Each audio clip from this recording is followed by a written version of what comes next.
नमस्कार सर्वांना. श्री स्वामी समर्थ. अक्कलकोट ही केवळ एक भौगोलिक भूमी नाही, तर ती कोट्यावधी भक्तांच्या श्रद्धेचे केंद्र आणि साक्षात परब्रह्म श्री स्वामी समर्थ महाराजांचे निवासस्थान आहे. स्वामींच्या चरित्रातून आणि भक्तांच्या अनुभवातून आपल्याला समजते की स्वामींची इच्छा असल्याशिवाय अक्कलकोटची ओढ लागत नाही आणि बोलावणे आल्याशिवाय तिथे पाऊलही ठेवता येत नाही. काही वेळा आपल्या आयुष्यामध्ये अतिशय खास आणि भावनिक अनुभव येतो की अक्कलकोटला जावेसे वाटू लागते. कुणी सांगितलेले नसते, कुठली ठराविक योजना नसते, पण मनामध्ये सतत स्वामींचे नाव आणि अक्कलकोटचे विचार फिरत राहतात. ही इच्छा साधी नसते, ती अगदी मनातून आणि खोलातून येते. भक्तिमार्गामध्ये हा अनुभव म्हणजे स्वामींचा बुलावाच मानला जातो. अक्कलकोटला जाण्याची इच्छा होणे आणि सर्व सोय आपोआप होणे ही स्वामींची अगाध लीला आहे. हे खरे आहे की स्वामी चराचरात आहेत, पण अक्कलकोटचे महत्त्व ऊर्जा केंद्र म्हणून आहे. स्वामी अक्कलकोटमध्ये राहिले, त्यामुळे त्यांच्या वास्तव्याने, त्यांच्या देहाच्या स्पर्शाने आणि त्यांच्या मंत्रघोषाने तिथली माती आणि वातावरण भारलेले आहे. अक्कलकोटचा तो वटवृक्ष, स्वामींची समाधी आणि इतरही ठिकाणे ही भक्तांसाठी श्रद्धेची आधारस्थाने आहेत. तिथे गेल्यावर मनाला मिळणारी शांतता आणि तिथली स्पंदने आपल्याला भारावून टाकतात. जेव्हा हजारो भक्त श्री स्वामी समर्थ असा गजर करतात, तेव्हा तिथे एक प्रचंड सकारात्मक ऊर्जेचे वलय निर्माण होते. या ऊर्जेचा लाभ घेण्यासाठी भक्त तिथे ओढले जातात. अक्कलकोटला जाण्याची इच्छा होणे आणि सर्व सोय आपोआप होणे हा स्वामींच्या अगाध लीलेचा भाग आता समजून घेऊया. स्वामींचे बोलावणे आणि मनातील ओढ.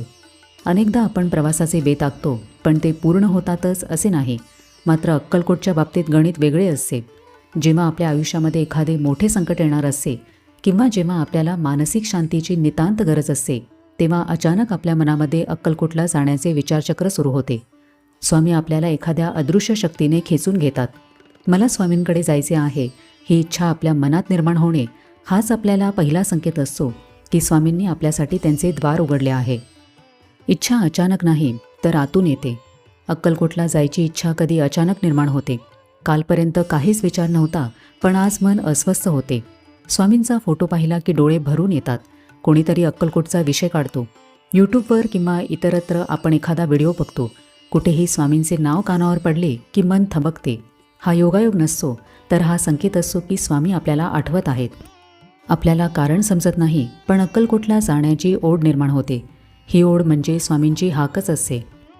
अक्कलकोटला जाण्याचे ठरवल्यानंतर अडचणी असूनही सोय होते. अक्कलकोटला जाण्याचे ठरवल्यानंतर अनेकदा व्यावहारिक अडचणी समोर येतात. पैशांची जुळवाजुळव किंवा एखादे रिझर्वेशन, कुटुंबातील एखाद्याची तब्येत किंवा आपल्या ऑफिसची सुट्टी.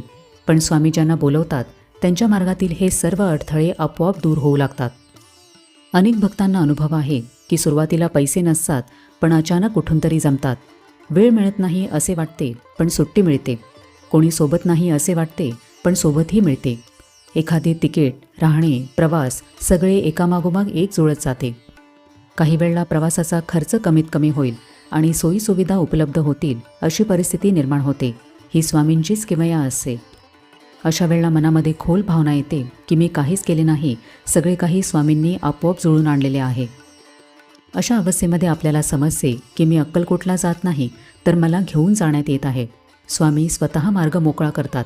आपण फक्त चालत असतो. अशा वेळेला नियोजन कमी आणि विश्वास जास्त असतो. सर्व सोय आपोआप होणे हे स्वामींचेच नियोजन असते. स्वामींना भक्तवत्सल म्हटले जाते. जो भक्त श्रद्धेने अक्कलकोटला निघतो त्याच्या निवासाची आणि भोजनाची सोय स्वामी स्वतः करतात, अशी भक्तांची धारणा आहे. अक्कलकोटमध्ये गर्दीच्या वेळीही एखाद्या भक्ताला राहण्यासाठी हक्काची जागा मिळणे, महाप्रसादाच्या रांगेत सहज प्रवेश मिळणे किंवा दर्शन घेताना गर्दी असूनही स्वामींच्या मूर्तीसमोर 2 क्षण निवांत मिळणे, हे सर्व त्या माऊलीच्या नियोजनाचाच भाग असतो. स्वामींना ठाऊक असे की आपला भक्त किती दुरून आणि कोणत्या आशेने आलेला आहे.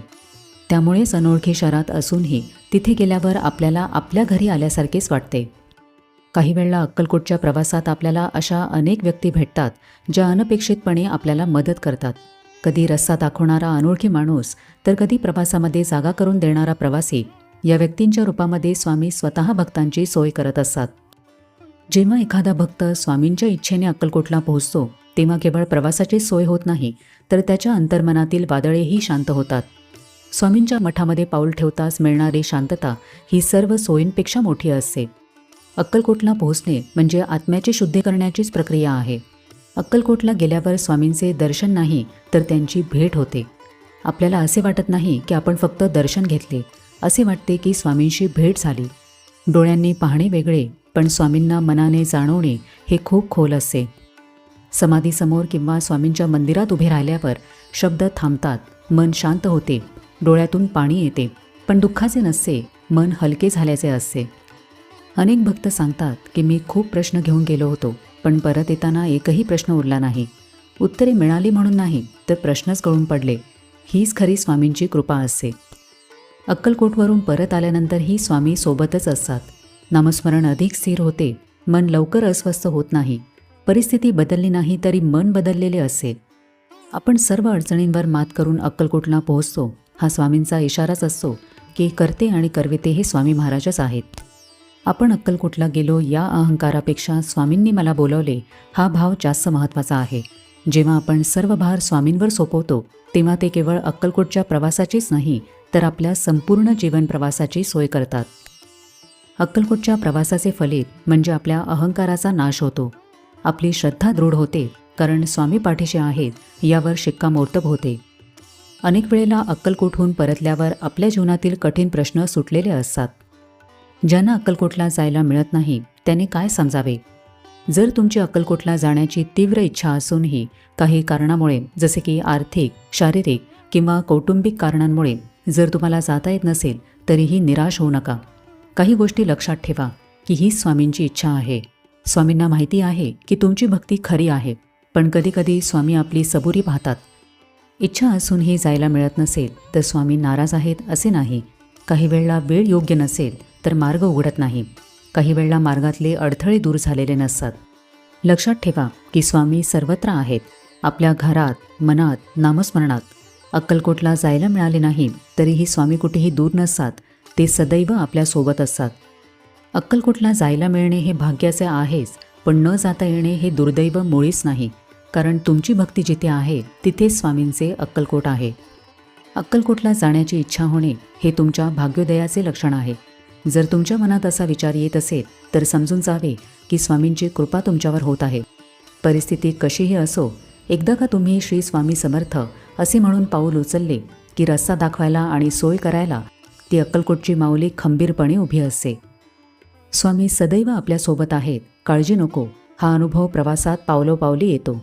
अक्कलकोटला जाण्याची इच्छा होणे आणि सर्व सोय आपोआप होणे हा कोणताही योगायोग नसतो.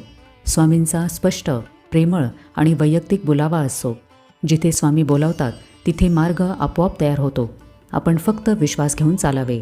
तर कसा वाटला आजचा व्हिडिओ हे मला कमेंट करून नक्की सांगा. आपण भेटूया आता पुढच्या व्हिडिओमध्ये. तोपर्यंत सगळ्यांना श्री स्वामी समर्थ.